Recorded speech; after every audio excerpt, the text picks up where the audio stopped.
तो guys, Marvel cinematic universe के phase 3 के खत्म होने के बाद अब मोस्ट पावरफुल आइटम्स की लिस्ट को अपडेट करना तो बनता ही है। मार्वल सिनेमैटिक यूनिवर्स असल में बहुत बड़ा यूनिवर्स है और इस बड़े से यूनिवर्स को इंटरेस्टिंग बनाते हैं ज़बरदस्त ऑब्जेक्ट्स और इसके पीछे की कहानी। चाहे हम बात करें एसगार्ड के एटर्नल फ्रेम की, या टोनी के बनाए हुए ईडिथ टेक की, या थॉर के नए स्टोन ब्रेकर की, या योंडू के याका एरो की। आज इस वीडियो में हम इन आइटम्स को रैंक करने जा रहे हैं। तो गाइज, मैं हूं तकीर अहमद खिची और आज हम बात करने जा रहे हैं मार्वल सिनेमैटिक यूनिवर्स के टॉप 10 आइटम्स के बारे में। तो स्पॉयलर्स का ध्यान रखते हुए चलिए शुरू करते हैं।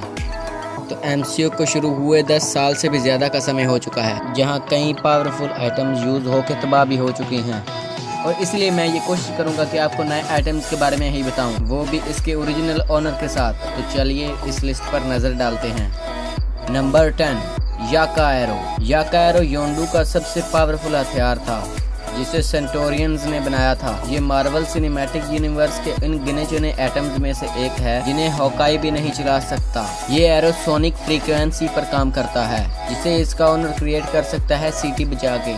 ये एरो यूज किए जाने पर ग्रेविटी को डिफाइज करता हुआ किसी भी सीमत में जा सकता है, जिसके सबसे बेस्ट सीन हमें guardians of the Galaxy volume 2 और वॉल्यूम 1 में दिखे। हालांकि योंडू के मरने के बाद इस एरो को चलाने का क्रेडिट गया फैल्कलिन के पास, जिसे हमने एवेंजर्स एंड गेम में भी इसे यूज करते हुए देखा था। Number 9, Corvus Glaive's blade. Corvus Glaive का ब्लेड इतना ज्यादा ताकतवर है कि वो आइटम को भी स्पिन कर सकता है। इसी वजह से ही वो विजन की वाइब्रेनियम की बॉडी को भी छेद कर पाया था, और ये माइंड स्टोन से आने वाली रोशनी को भी आराम से झेल पाया। और इसके साथ साथ इस ब्लेड में माइंड स्टोन को विजन से अलग करने की ताकत भी थी। इस ब्लेड की पावर का असली सबूत हमें तब मिला जब थैनोस ने खुद हेंडाल को मारने के लिए इसे यूज किया। अगर आप नहीं जानते तो मैं आपको बता दूं, कॉर्वस ब्लेड तब तक जिंदा रहेगा जब तक ये ब्लेड बचा हुआ है, और कॉर्वस को सिर्फ और सिर्फ उसी के ब्लेड से मारा जा सकता है, जैसा कि हमने इन्फिनिटी वॉर में देखा। Number 8, Hulk buster armour. Marvel cinematic universe में हल्क को हराना कोई हलवा नहीं है, पर यह आर्मर इसी काम के लिए बनाया गया है। जैसा कि ब्रूस बैनर ने खुद इन्फिनिटी वॉर में कहा था कि आप बिना हल्क बने हल्क हो, जो कि लिटरली कोर आइडिया था प्रोफेसर हल्क के लिए। अगर सही दिमाग के साथ यूज किया जाए तो ये आर्मर अच्छों पर भारी पड़ सकता है।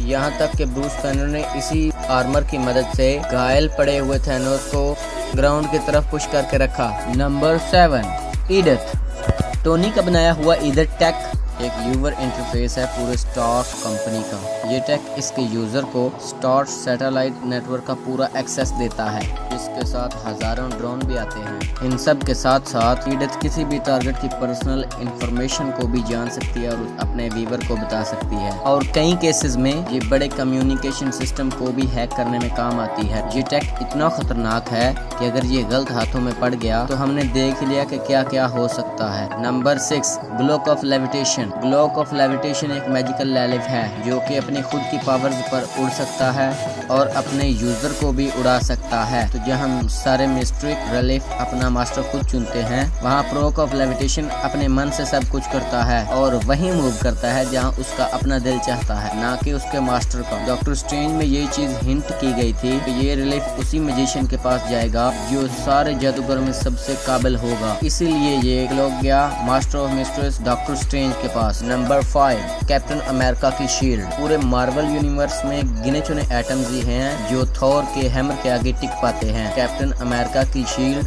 उन्हीं गिने चुने एटम्स में से एक है। इस शील्ड को बनाया था हावर्ड स्टार्क ने, जो कैप्टन अमेरिका को बुलेट्स वगैरह और थॉर के हैमर से बचाती आई है। पर इस शील्ड का कॉम्बो म्यूनर के साथ बहुत ही कमाल का है, जिसकी मदद से कैप ने थैनोस को बहुत ज्यादा देर तक संभाल लिया, मगर ये थैनोस के डबल एक्स स्वॉर्ड के आगे नहीं टिक पाया। Number 4, double edge sword. तो मार्वल यूनिवर्स में कुछ चीजें बहुत ज्यादा स्ट्रॉन्ग हैं, और इन चीजों में आते हैं थैनोस का बैटल आर्मर और इसका डबल एज स्वॉर्ड। ये स्वॉर्ड एक मिली वेपन होने के साथ साथ एक थुई वेपन भी है, क्योंकि थैनोस के इसके फेंकने के बाद भी इसके पास वापस आ जाता है। ये स्वॉर्ड किसी जबरदस्त मटेरियल से बना है, क्योंकि स्टोन ब्रेकर और म्यूनर के एक साथ यूज होने के बावजूद भी टिका रहा। यहाँ तक कि इसको बार बार स्ट्राइक करने पर इसने कैप्टन अमेरिका की शील्ड को भी चकनाचूर कर दिया, जो कि अर्थ के सबसे ज्यादा स्ट्रॉन्गेस्ट एटम्स में से एक थी।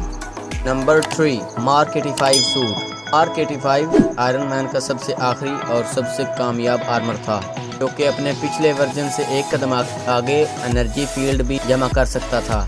इन सब के ऊपर इसके रिपल्सर्स एक्सटर्नल को एम्पलीफाई करके किसी भी डायरेक्शन में रीडायरेक्ट कर सकते थे। प्लस इसका सबसे एडवांस फीचर, इसकी मदद से ही टोनी इन्फिनिटी स्टोन्स को अपने हाथ में ले पाया और पूरी दुनिया को बचा पाया। ये सूट अभी भी एक्टिव कंडीशन में माना जाता है कि टोनी का लास्ट रिकॉर्डेड मैसेज इसी सूट की मदद से दिखाया गया था। Number 2 stone breaker. जैसा कि आप सब जानते हैं, स्टोन ब्रेकर थॉर का एन्चेंटेड एक्स है, जिसे बनाया गया है ओलो मेटल से। इस वेपन के बारे में एंथनी ने खुद कहा था कि ये एसगार्ड की हिस्ट्री का सबसे स्ट्रॉन्ग एटम है। ये उन गिने चुने एटम्स में से एक है जो इन्फिनिटी स्टोन्स के आगे टिका रहा। थॉर इसकी मदद से ही थैनोस का सर कलम कर पाया, और ये थॉर और उसके साथियों को किसी जगह से किसी और जगह पर टेलीपोर्ट भी कर सकता है। पर जहाँ तक बात रही इन्फिनिटी स्टोन्स के आगे टिकने की, तो ब्रदर ने इसके बारे में एक इंटरव्यू में कहा क्योंकि थॉर ने थैनोस पर अचानक अटैक कर दिया था, इसलिए थैनोस स्टोन ब्रेकर को जज नहीं कर पाया, और इसीलिए स्टोन ब्रेकर इन्फिनिटी स्टोन्स को पार करते हुए थैनोस के सीने में जा घुसा। नंबर 1 पर जाने से पहले मैं आपको कुछ ऐसे आइटम्स के बारे में बताऊंगा जो हैं तो बहुत ज़बरदस्त, पर इस लिस्ट में अपना नंबर नहीं बना पाए। विजन को बनाने वाला क्रेडर, पल का सोल ब्राथन, थॉर का origin weapon neural, black hole grenade, tunnel phase, और कुछ ज़बरदस्त सुपर सूट्स जैसे स्पाइडरमैन का सूट, एंटमैन का सूट और ब्लैक पैंथर का सूट। अब बात करते हैं बेस्ट ऑफ द बेस्ट की। Number 1 Hulk span. अरे भाई, मैं मजाक कर रहा हूँ, पर कसम से यार ये पैंट बहुत स्ट्रॉन्ग है। Number 1 infinity stones and gauntlets. इस बात में कोई शक नहीं कि इन्फिनिटी स्टोन से सजा हुआ इन्फिनिटी गॉन्टलैंड्स पूरे मार्वल सिनेमैटिक यूनिवर्स के तीनों फिजिक्स का सबसे पावरफुल एटम है। जिन्हें इन्फिनिटी स्टोन यूज़ करना नहीं आता, ये उनके लिए बहुत ख़तरनाक है, और जिन्हें इन स्टोन की नॉलेज है उनके लिए ये बेस्ट वेपन है। चाहे हम बात करें डॉक्टर स्ट्रेंज के टाइम स्टोन की वजह से सब कुछ ठीक करने की, या हम बात करें थैनोस के सही स्टोन को सही वक्त पर इस्तेमाल करके अपने मिशन को पूरा करने की, इन्फिनिटी स्टोन से पावरफुल एक ही चीज़ है, तो क्या इन्फिनिटी स्टोन से सजा हुआ इन्फिनिटी गॉन्टलेट, क्योंकि उसके यूज़र की एक ही यूज़ में बैंड बजा दे, पर ये उसका वो काम कर ही देता है जो वो चाहता है। पर ये बात भी क्लियर है कि इसको यूज़ करना सबके बस की बात नहीं है।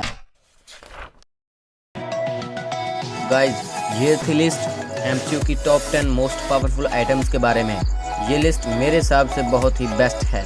फिर भी अगर हमसे कोई डिटेल मिस हो गई हो या आपके पास कोई नई लिस्ट है इन आइटम्स की, तो प्लीज़ हमें कमेंट में ज़रूर बताएं। साथ ही साथ आप मुझे ये भी बताएं कि अगले एमसीयू के फेज़ में हमें कौन से तगड़े आइटम्स देखने को मिल सकते हैं। ऊपर से और ज़्यादा सुपर हीरो से रिलेटेड वीडियोस देखने के लिए हमारा चैनल सुपर ट्रांसपोर्टर जरूर सब्सक्राइब कीजिए। थैंक यू गाइज, मैं हूँ कीर अहमद किची और आप देख रहे हैं सुपर ट्रांसपोर्टर यूट्यूब चैनल।